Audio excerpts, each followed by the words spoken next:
Hola oyentes de Radio Sefarad, volvemos a comunicarnos hoy con Israel, con Pascal Roa en Jerusalén, para seguir desde el foco de la atención mediática sobre el mundo judío, que es Israel en estos días, meses y años.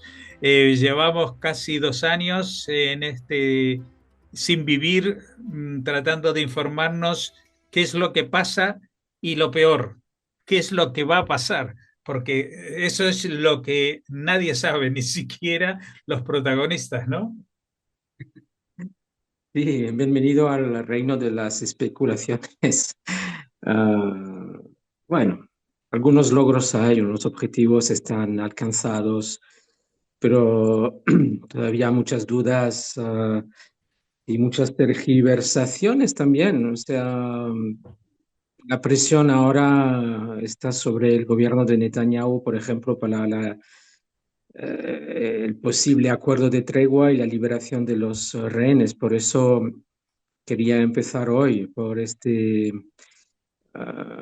presión, precisamente, que yo, viviendo a 100 metros de la residencia de Netanyahu, del primer ministro de Israel, también siento sobre mis espaldas porque hace unas horas un contenedor de basura se quemó.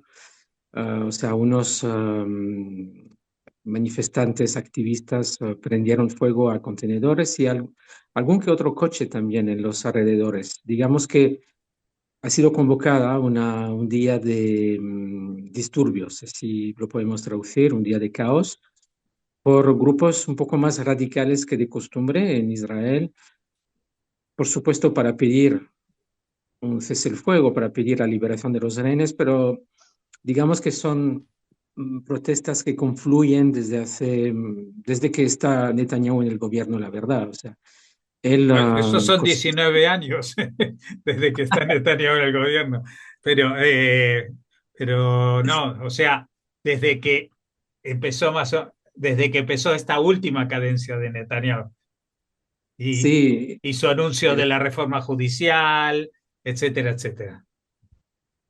sí, entonces todos los accesos a la calle de Gaza, donde reside, pues por ejemplo, están bloqueados también cerca de la Knesset, también hay muchas protestas, o sea, lo de siempre en Jerusalén.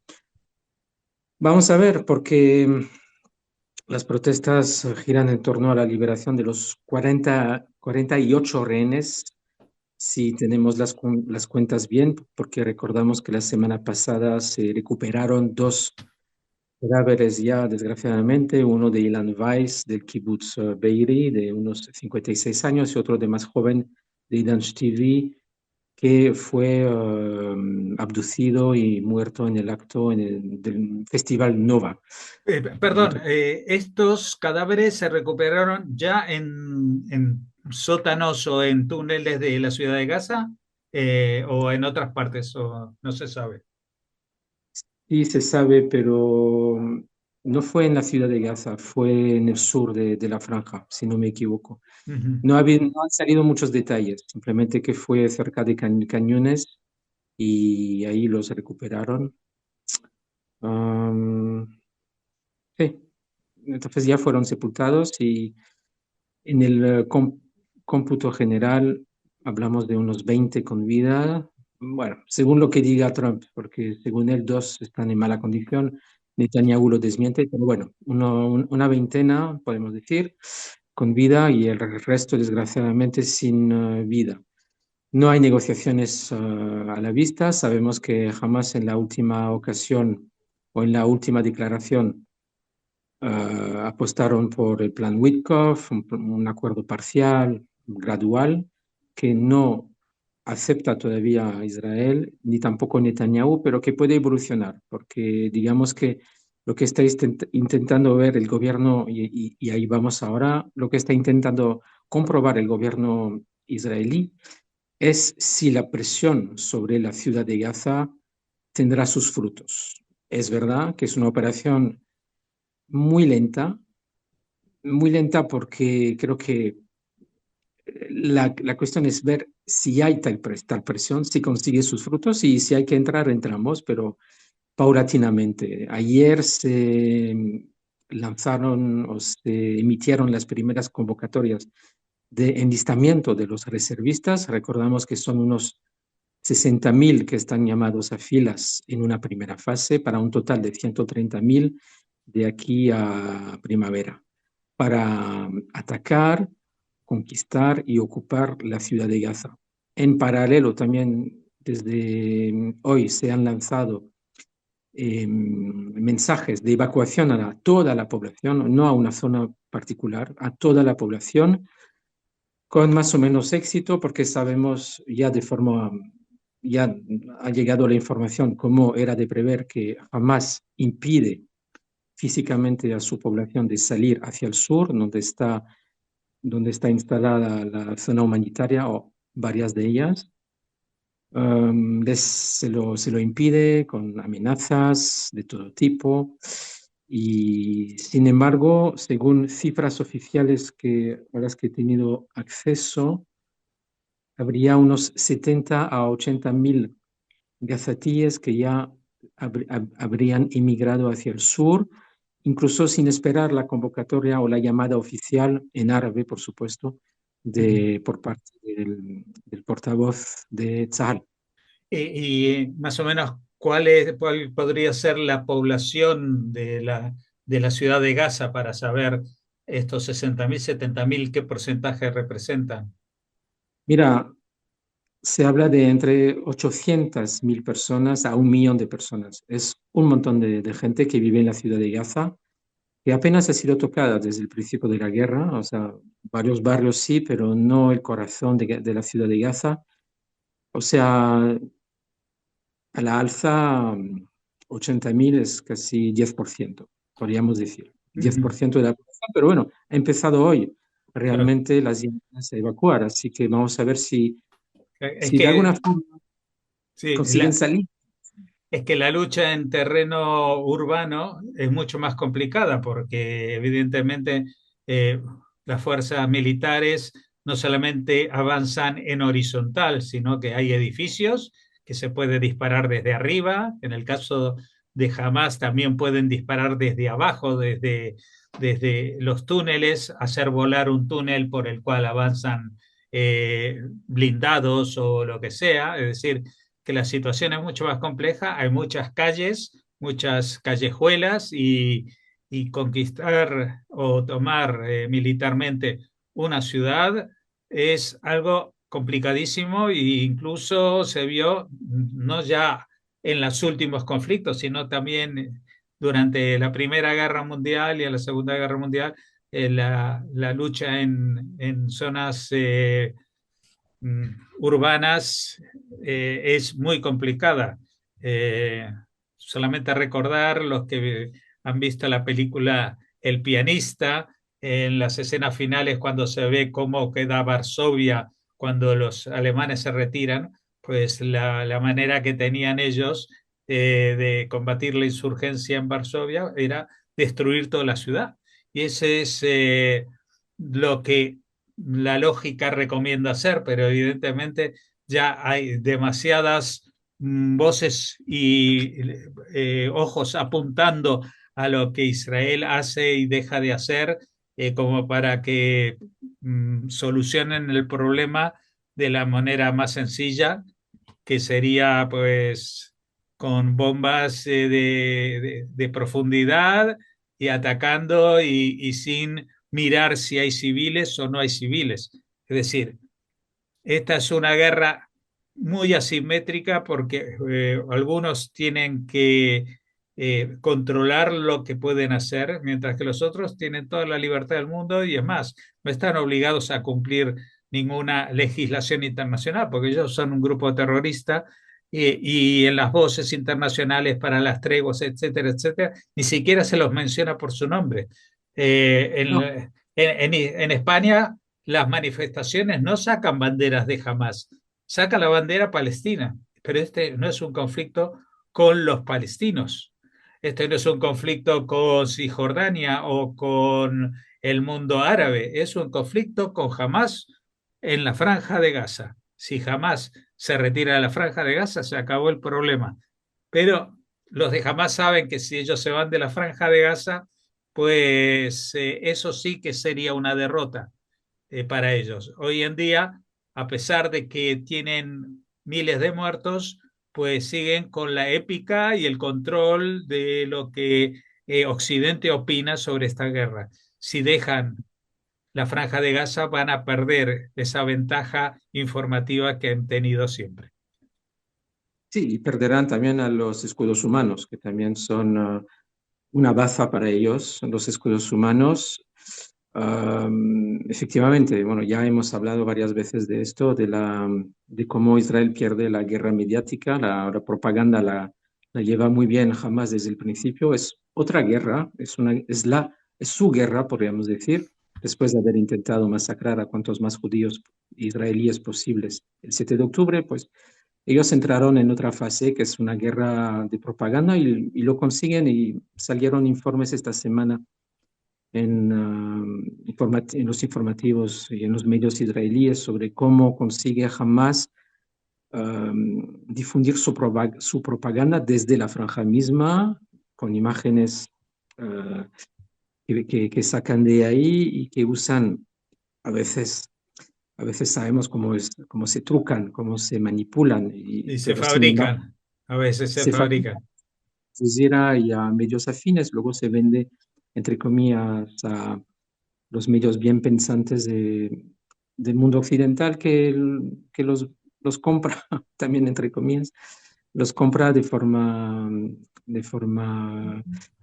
global. Así que es una guerra que ha perdido Israel, pero que de todas formas no entraba en sus prioridades porque la prioridad después del 7 de octubre era sobrevivir. Es decir, lo que hizo Hamas el 7 de octubre era una amenaza a su propia existencia y desde entonces intenta erradicar de forma militar, con operaciones militares, a Hamas. Pues bien, como tú decías, el último bastión es la ciudad de Gaza.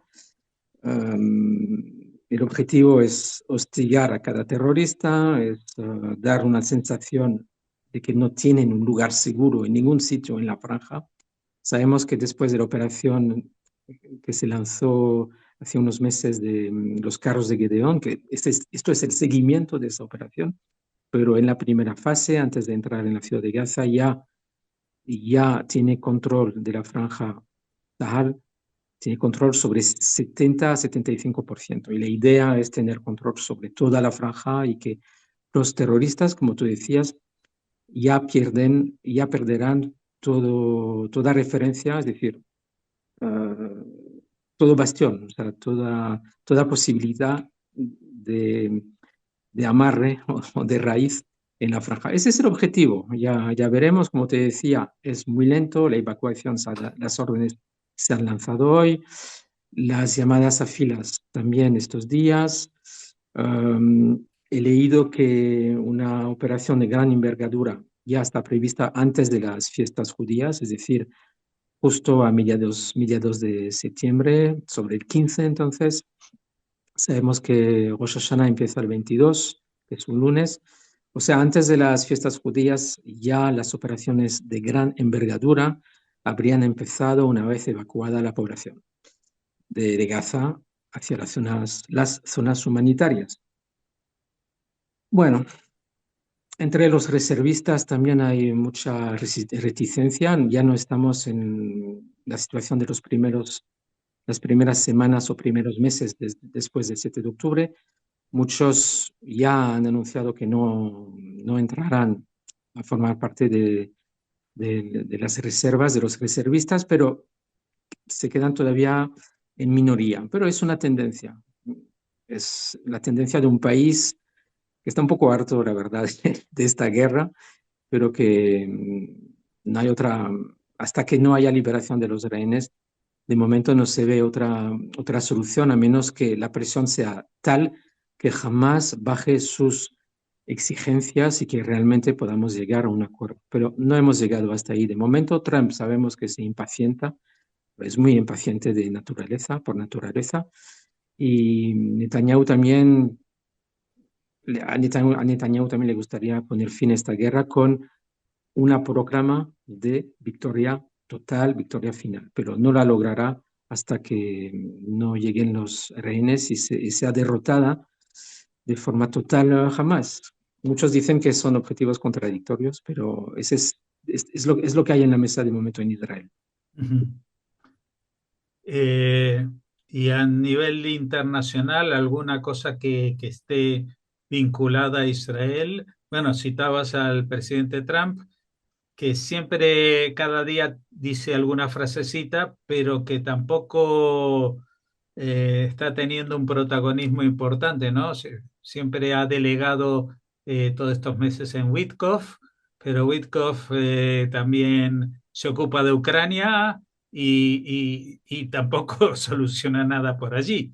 O sea que son gente con la mejor intención, pero este periodo presidencial de Trump no se parece nada a lo que él pensaba que iba a ser y tampoco se parece mucho a lo que fue el primer periodo presidencial, en el cual, bueno, hubo retirada de tropas, hubo cierto despliegue de antimilitarista, a pesar de que Trump, pues lo que quiere es vender armas y no usarlas, ¿no? Eh, pero hoy en día yo creo que está más volcado en la guerra comercial. Todos los días tenemos noticias sobre los aranceles famosos y me parece que esa es una guerra que él protagoniza y que tampoco le está yendo nada bien, ¿no? Pero bueno, eso es para los que hagan radio en Estados Unidos, que hagan su análisis. No, pero Simplemente lo mencionaba respecto a Israel, porque también hay efectos contradictorios dentro de la Unión Europea, ¿no? sí, respecto de Israel, o sea, Trump tiene también su influencia, incluso cuando no dice nada. Hay que olvidarlo. Ah, vamos, sus últimos en el contexto general, Trump le da carta blanca a Netanyahu. Se ha dado cuenta de que es un avispero, que realmente es complicado. Ha intentado poner su granito de arena. De hecho, la semana pasada se reunió con Jared Kushner y Tony Blair, el famoso Tony Blair, quien fue primer ministro laborista de Reino Unido, para hablar de día después. Y lo que hay en la mesa todavía es la idea de que tutele Estados Unidos la Franja de Gaza para que se convierta en la Riviera del Oriente Medio. De momento es la idea que tiene, pero que se da cuenta también que lleva, pues suscita mucha reticencia por parte de países árabes del entorno, los que firman o quieren firmar los acuerdos de Abraham, porque para ellos lo de la autoridad palestina es innegociable. Y estamos con un gobierno, el de Netanyahu, que no quiere hablar ni en pintura de la autoridad palestina. Entonces, ahí hay un cierto bloqueo para el día después, pero no estamos ahí todavía. Lo que sí también hace Trump, lo que intenta por lo menos, es entorpecer los intentos de Francia y de Arabia Saudita de promover el reconocimiento general de los países occidentales, sobre todo de Palestina, lo que ocurrirá o debería ocurrir el 22 de septiembre en la reunión de la Asamblea General de las Naciones Unidas. Por eso, él y Mark Rubio, el secretario de Estado, anunciaron que revocarán los visados de los representantes de la autoridad palestina. Es una cosa inédita, Bueno, pero que porque sí, ah, pero tampoco es una cosa más simbólica que otra cosa, ¿no? Porque si sí, Francia y Bélgica, que también ha dicho, y no sé si Canadá también se va a sumar en ese momento o lo que sea, quieren anunciarlo en las Naciones Unidas, estén o no estén los palestinos, lo van a anunciar. E incluso sí, sí. le va a dar munición para que en el discurso digan y hablen en contra de Estados Unidos. Pero bueno. Y le sirve para el discurso victimista de siempre, eso sí, pero bueno, es uno de los gestos, los últimos gestos de Netanyahu que realmente está encruzada contra Francia porque primero, realmente la administración Trump cree que no sirve para para fomentar la paz, básicamente, porque esto pasa encima de Israel, no hay ningún acuerdo entre Israel y la autoridad palestina, esto no sirve para nada, sería para premiar a los terroristas más que nada, sobre todo a los terroristas de Hamas, pero también porque Francia ha conseguido llevar a su parte consigo Arabia Saudita. Y esto le molesta mucho a Estados Unidos, porque, bueno, tenía que ser ese país uno de los pilares de los acuerdos de Abraham, de los futuros acuerdos, bueno, de la futura incorporación de Arabia Saudita a los acuerdos. Y con esto Trump ve que se está retrasando todo. Está poniendo la autoridad palestina encima, como encima de las exigencias, para él es demasiado. Entonces intenta entorpecer como puede esas veleidades de Francia de llevar consigo a países como Canadá de momento, Reino Unido con condiciones y Bélgica con condiciones también. Bueno, Netanyahu le ha llamado a Bart de Wever, el primer ministro belga, de unos minutos, le ha calificado de primer ministro débil, un poco lo mismo que dijo a Trump, digo a Macron, ¿sabes? Porque Francia y Bélgica se ven desde Israel como países ya totalmente bajo la influencia del islamismo radical. Sí, lo Entonces, que se llama Eurabia, la Europa árabe, sí. Bueno, la verdad que a nivel de minorías son muy importantes. Alguien que pasea por Bélgica, especialmente por la capital, pues ve que hay barrios en los cuales, ¿no? La presencia de musulmanes es muy importante, pero eso también está pasando en Suecia y en otros países más allá. Bueno, no sé si quieres agregar algo más o no, nos... hoy hemos recibido, bueno, hemos oído unas sirenas en varios puntos del país por misil de los hutíes, o sea Todavía, que, todavía que les la queda alguien para disparar. sí, quedaba alguien en el gobierno, algún subalterno quizás, después de que la semana pasada aniquilara Israel gran parte del gobierno, bueno, el gobierno no oficial, digamos, bueno, es el gobierno de los hutíes, no es el gobierno de Yemen, que es muy Ujú. diferente. Bueno, pero Esto estaban, pero ha tienen la sido, capital. Entre otras cosas, tienen la capital Sanaa. O sea que no es el gobierno oficial, pero sí que es una presencia importante. Bueno, esto es bueno, lo que da de sí la realidad a día de hoy. Es decir, de momento más incertidumbres que noticias, ¿no? sí, quería terminar diciendo que los dos rehenes que han sido descubiertos sin vida y recuperados, Ilan Weiss y Idan Shtivi, no se ha dado la noticia de dónde fueron recuperados. O sea, estaban en la franja, pero no sabemos exactamente dónde. Bueno, pues seguramente sabremos más cuando pasen los días. Muchas gracias por habernos atendido, Pascal, y hasta la próxima. Hasta luego, Jorge.